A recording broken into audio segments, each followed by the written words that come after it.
Hello, this is your Congressman Michael Burgess.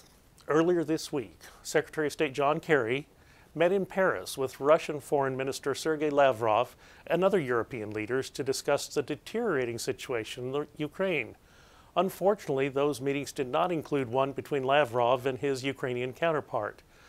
According to the Associated Press, the Ukrainian foreign minister said he hoped to brief Lavrov on a Ukrainian plan to offer Crimea more autonomy while still claiming it within Russia's borders.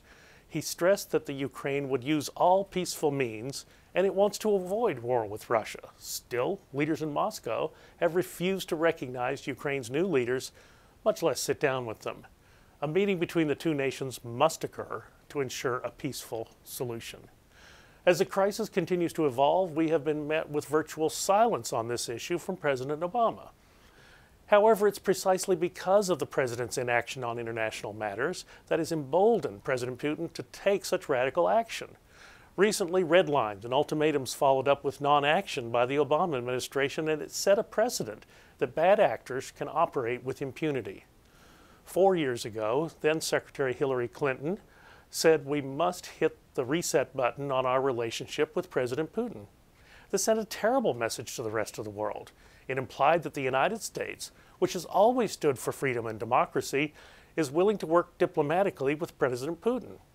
But President Putin is not to be trusted, and he's still fighting the Cold War and denies basic freedoms to the people of Russia.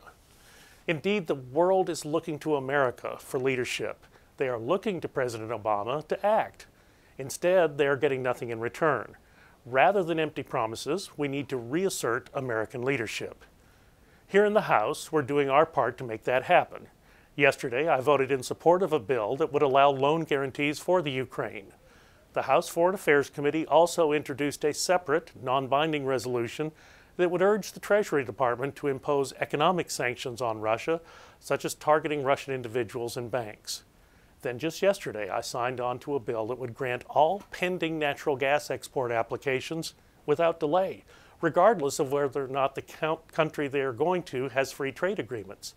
Measures like these that would expand the United States' global impact in the energy sector is another step closer to lessening President Putin's influence. The House is committed to taking steps to reassert American leadership and make certain that Russia's recent deplorable actions are not met with just hollow rhetoric. I'm hopeful that these measures will send a strong message from the United States that Russia's actions cannot stand.